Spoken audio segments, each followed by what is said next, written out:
গরিফের কালো ভুনা করলাম। আবার জিজ্ঞেস করুন আপু গরিফের আবার কালো ভুনা কেমন?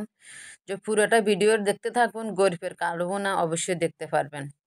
তো সবাইকে আসসালামু আলাইকুম। সবাই কেমন আছেন জানি আলহামদুলিল্লাহ ভালো আছেন, আমিও আলহামদুলিল্লাহ ভালো আছি, আল্লাহ পাক ভালো রাখছে। তবে মনটা বেশি ভালো না, এরপরও আপনাদের মাঝে আছি ইনশাআল্লাহ। তারপরেও দোয়া করবেন যেন ভালো থাকি, ছেলে মেয়েদের জন্য বাঁচতে হবে আমাদেরকে।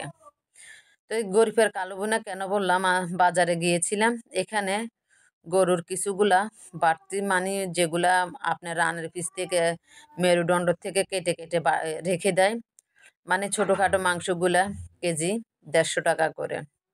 তো এই মাংসগুলো আনলাম, আমার মেয়ে অনেকদিন বলতেছে গরুর মাংস খাবে। তো গরুর মাংস কি আর আনবো, গরুর মাংসের দাম শুনে চোখ বন্ধ হয়ে গেছে। তো এই যে এই মাংসগুলো আনলাম, এগুলো এনে কালো ভুনা করলাম। তো মাঝখানে আবার একটু টমেটোর টক রান্না করলাম। এই যে টকটা দেখতেছেন, টকটা মাশাল্লাহ অসাধারণ একটা স্বাদ হয়েছে। তো এই যে আমি এই কালো ভুনাটা করলাম, যে আগে তো হলুদ মরিচ মাই মশলা যা ছিল ইত্যাদি সব দিয়ে দিলাম, দিয়ে এগুলাকে রেখে দিয়ে একটু কষায় নিলাম, নিয়ে এরপরে আবার মাই মশলা সব দিয়ে কিভাবে কি করলাম সেটা আপনারা দেখবেন। তো এই যে টকটা মাশাল্লাহ অসাধারণ একটা স্বাদ হয়েছে। এই পুরো শীতে আমি টক আর রান্না করি নাই, টমেটো বের হয়েছে পর্যন্ত, আজকে টমেটো দিয়ে টকটা রান্না করলাম মাশাল্লাহ। এই টকটা দিয়ে আমার ছোট মেয়েটা ভাত খেয়ে বলে আম্মু সেই স্বাদ মাশাল্লাহ। আমার মেয়েটাও ভালো মন্দ বুঝে। তো এই যে বললাম যে গরিবের কালো ভুনা, তো এই যে কালো ভুনার জন্য একটু পেঁয়াজের কলি দিলাম, একটু পেঁয়াজ দিলাম, প্রথমে তো দিলামও সবই, আবার আজকে দিলাম একটু টমেটো দিলাম। এরপরে যাই আবার একটু আমার কিছু মশলার গুঁড়া করছি আমি, ওইখান থেকে একটু মশলার গুঁড়া দিলাম।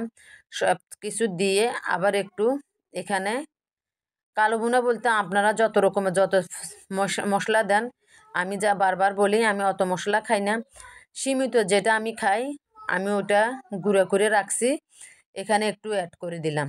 এই মশলাটা বেশি দিতে হয় না, অল্প একটু দিলে যথেষ্ট।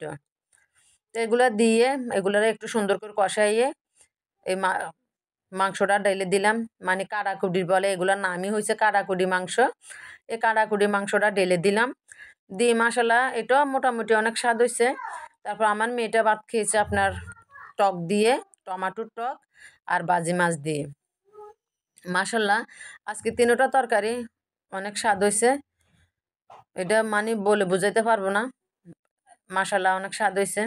তো মাছ ভুনাও করলাম একটু। তা আমার ভিডিওটা শেষের দিকে, যদি কিছু বলে থাকি মাফ করে দিবেন, ভুল কিছু করলে মাফ করে দিবেন। তা আজ পর্যন্ত সবাইকে আল্লাহ হাফেজ।